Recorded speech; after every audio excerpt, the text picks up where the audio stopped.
Shalom, shalom, peuple de Dieu. Que le Seigneur vous bénisse, que le Seigneur vous bénisse. Je voulais partager avec vous une petite exhortation autour de la parole de Dieu. Je vous invite dans Luc chapitre 7, le verset 11 à 18. Vous pouvez lire à la maison. Lisez à la maison et vous allez comprendre la pensée de Dieu autour de cette parole. Alors, ici, dans ces passages bibliques, bien-aimés, il y avait une femme qui était veuve parce qu'elle avait perdu son mari. Cette femme avait son unique fils. Parce que en Israël à l'époque, les femmes n'avaient pas droit à l'héritage. Vous voyez? La femme pouvait posséder ou bénéficier de l'héritage tant que son mari était encore vivant. Mais comme elle avait perdu son mari, en fait, c'est son fils qui était resté comme son héritage. Et il vivait que eux deux à la maison. Il va arriver à ce que la femme va perdre encore son fils. Si vous lisez l'histoire de 11 jusqu'à 18, vous allez comprendre de quoi il s'agit. Donc, c'est comme si la femme, elle avait tout perdu. Peut-être toi qui me suis, tu es dans un coin où tu pleures parce que tu es seul. Tu as tout perdu. Tu as perdu ton enfant. Peut-être que tu as perdu ton mari. Et tu as perdu l'espoir que tu avais.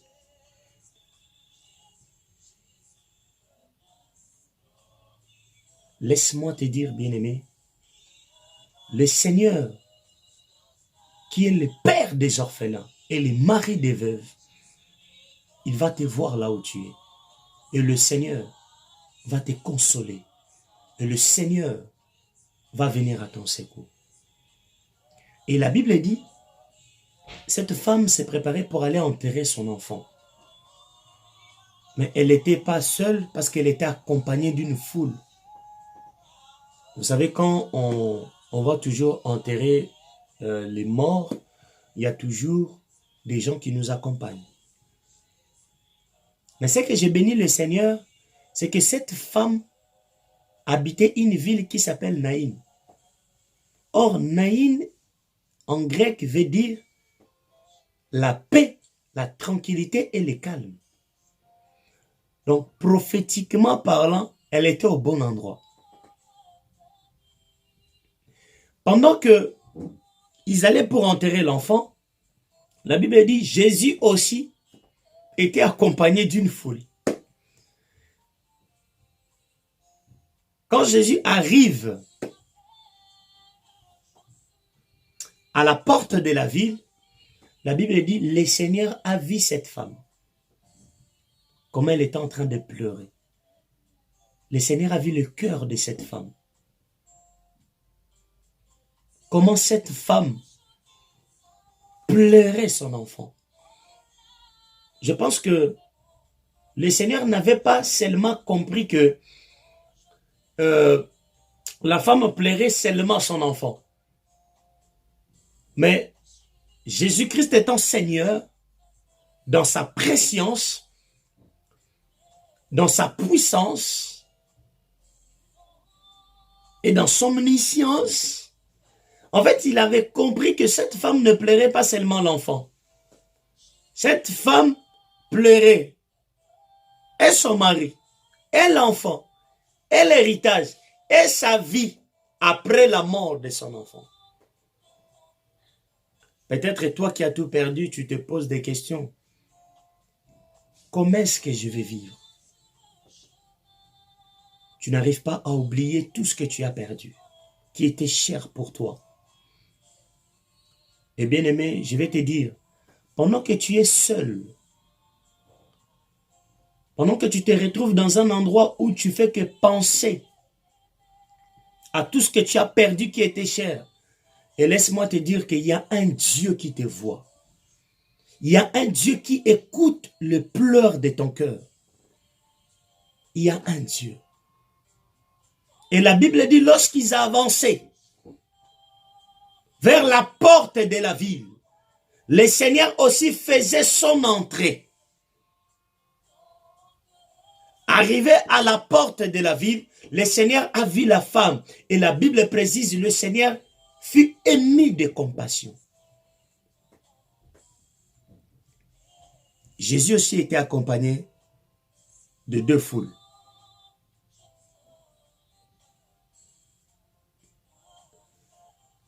Il y avait les apôtres qui accompagnaient Jésus-Christ. Il y avait aussi une foule qui accompagnait le Seigneur, parce que cette foule-là suivait les miracles, les multiplications de pain, tout ce que le Seigneur était capable de faire. Quand le Seigneur a vu cette femme, la Bible dit, le Seigneur fut ému de compassion. Il a dit à toutes les personnes qui portaient le cercueil, le Seigneur a dit, arrêtez et déposez le cercueil.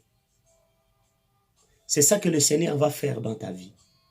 Toute activité qui t'amène à la mort, toute pensée qui t'amène à la mort, tu vas croiser le Seigneur dans ta vie.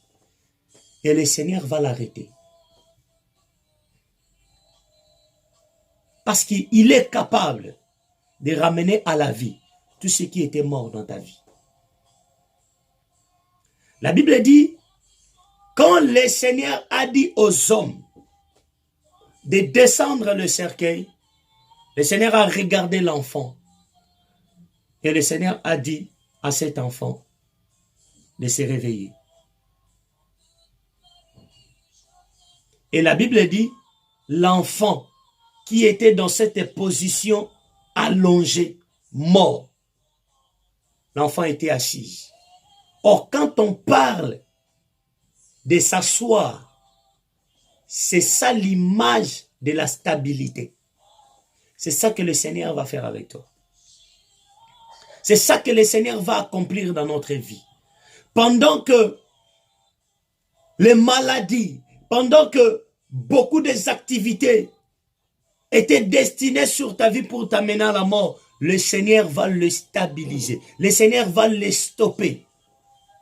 Et tu vas avoir la stabilité dans ta vie. Parce qu'il est capable de rendre stable tout ce qui était instable dans ta vie. Et la Bible dit, quand l'enfant était assis, le Seigneur l'a dit, lève-toi. Et l'enfant s'est levé, et le Seigneur l'a remis entre les mains de sa mère. Toutes les personnes qui étaient autour étaient choquées de ces miracles.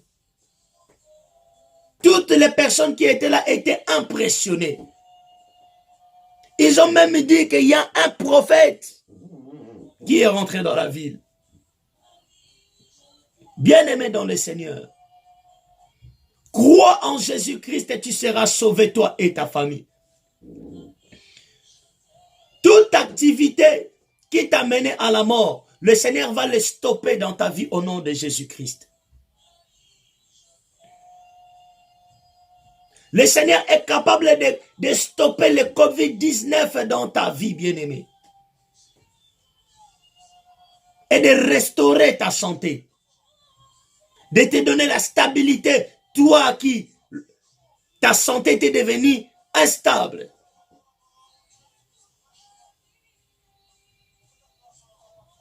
Le Seigneur va te rendre entre tes mains tout ce que tu avais perdu. Le Seigneur a rendu l'enfant à sa mère. Mais je me souviens d'une parole que le Seigneur a dit à cette femme. Juste avant de ressusciter son enfant, le Seigneur lui a dit, ne pleure pas. Toi qui pleures ce soir, toi qui pleures aujourd'hui, j'aimerais te dire, le Seigneur Jésus-Christ te dit, bien-aimé, ne pleure pas. arrête de pleurer. Arrête de pleurer. Toi qui as tout perdu, arrête de pleurer. Je te présente quelqu'un qui se présente dans nos vies pendant des moments de douleur, pendant des moments où on se retrouve seul, enfermé. Même toi qui es dans des prisons, enfermé de 4 murs, le Seigneur est capable de faire son entrée pour te libérer de là où tu es. Dans le nom puissant de Jésus-Christ. Mais ce que j'ai constaté dans cette portion des Écritures, bien-aimées, il y avait 3 types de foules. Il y avait une foule qui accompagnait cette dame, cette veuve, qui allait enterrer l'enfant. Il y avait aussi une autre foule qui accompagnait Jésus parce qu'il savait qui était le Seigneur. Vous voyez? Il y avait aussi une autre foule qui accompagnait le Seigneur à cause des pains, à cause des miracles. Ce qui explique qu'il y a beaucoup de personnes qui viennent à l'église parce qu'ils ont reçu le Seigneur Jésus comme Seigneur et Sauveur. Ils veulent grandir dans la foi. Ils veulent grandir aux enseignements des apôtres et des prophètes. C'est ça le vrai église. Il y a aussi des personnes qui viennent à l'église parce que ils veulent le miracle. Ils suivent le Seigneur à cause de miracles, de guérisons. C'est pourquoi on a vu, il y avait des gens qui suivaient le Seigneur à cause de pain, de poissons, de miracles, les aveugles les voyaient, tout ce que le Seigneur était capable de faire. Et il y a aussi des personnes qui viennent à l'église pour accompagner des gens, comme beaucoup aussi accompagnaient cette dame. C'est pourquoi j'aimerais dire à quelqu'un bien-aimé, tu suis Jésus, pas parce que il fait des miracles. Tu dois suivre Jésus, pas parce que il est capable de te donner tout ce que tu as perdu, mais suis Jésus parce qu'il est le Seigneur et le Sauveur de ta vie.